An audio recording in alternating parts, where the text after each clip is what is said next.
Hello guys, দিদি রান্নাঘরে সবাইকে নমস্কার।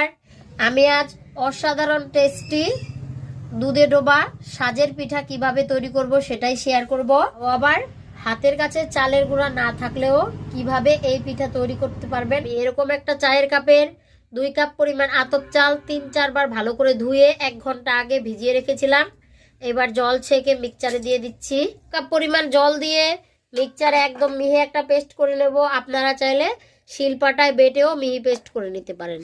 মিহি একটা পেস্ট করে নিয়েছি। এটা একটা পাত্রে ঢেলে নিলাম। একটা চা চামচের হাফ চামচ পরিমাণ লবণ দিয়ে দিচ্ছি। 1 মিনিট নেড়েচেড়ে বেটারটা তৈরি করে নিয়েছি।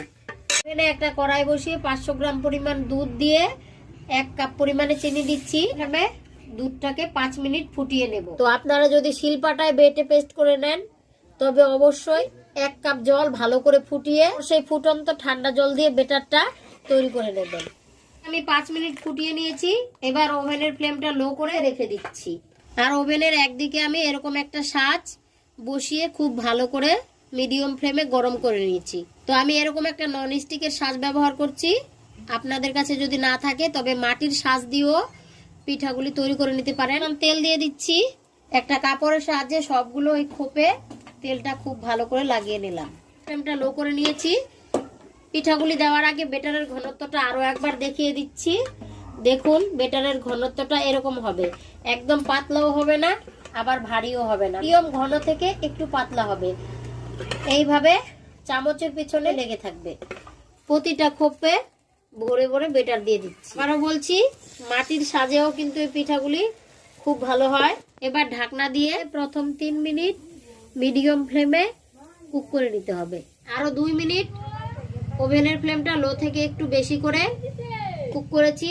এবার ঢাকনাটা খুলে একবার চেক করে দেখে নিচ্ছি যে পিঠাগুলি হয়েছে কিনা। এখন মাঝখানের পিঠাগুলি সহজেই উঠে যাচ্ছে, তার মানে মাঝখানের গুলো হয়ে গেছে আর সাইডের গুলো উঠছে না। লো থেকে একটু বেশি করে আরো 1 থেকে 1.5 মিনিট কুক করতে হবে। 6 মিনিট পিঠাগুলি কুক করা হয়ে গেছে। এবার ঢাকনা খুলে নিলাম। এই যে পিঠাগুলি সহজেই উঠে যাচ্ছে। দেখুন, যদি এরকম না উঠে যায় তবে আরো 1 মিনিট লো থেকে একটু বেশি ফ্লেম করে কুক করে নেবেন, তবে পিঠাগুলি ভালোভাবে হয়ে যাবে। তো দেখুন, আমার সাজের পিঠাগুলি হয়ে গেছে। তো আমি এবার তুলে তুলে সরাসরি লো ফ্লেমে বসিয়ে রাখা গরম দুধে দিয়ে দিই। সেকেন্ড ব্যাচের পিঠাগুলো দেওয়ার আগেও এইভাবে অল্প অল্প তেল লাগিয়ে নিতে হবে।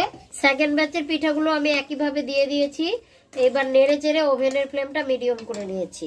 চামচ পরিমাণ দিচ্ছি কোরানো নারকেল, দিচ্ছি কাজু ও কিশমিশ ভালো করে ধুয়ে দিয়ে দিয়েছি। এবার নেড়ে চেড়ে মিডিয়াম ফ্লেমে 3-4 মিনিট ফুটিয়ে নেব। আপনারা চাইলে ফ্লেভারের জন্য 2টি ছোট এলাচ গুঁড়ো করেও দিতে পারেন। 3 মিনিট ঢাকনা দিয়ে ফুটিয়ে নিয়েছি। মাঝের সময়টা একবার নেড়ে চেড়ে দিয়েছি। এগুলো খাওয়ার জন্য একদম রেডি হয়ে গেছে। আপনারা চাইলে 1 ঘন্টা রেখে দিয়েও পরিবেশন করতে পারেন, আবার চাইলে এইভাবে গরম গরমও খেতে পারেন। এগুলি একটা প্লেটে নামিয়ে নিচ্ছি। দুধে ডোবা এই সাজের পিঠা খেতে অসাধারণ টেস্ট, মুখে লেগে থাকার মতন এই রেসিপি। তো অবশ্যই ভিডিওটি ফলো করে বাড়িতে ট্রাই করুন। আর পৌষ সংক্রান্তিতে সবাই মিলে আনন্দ ভরে খান।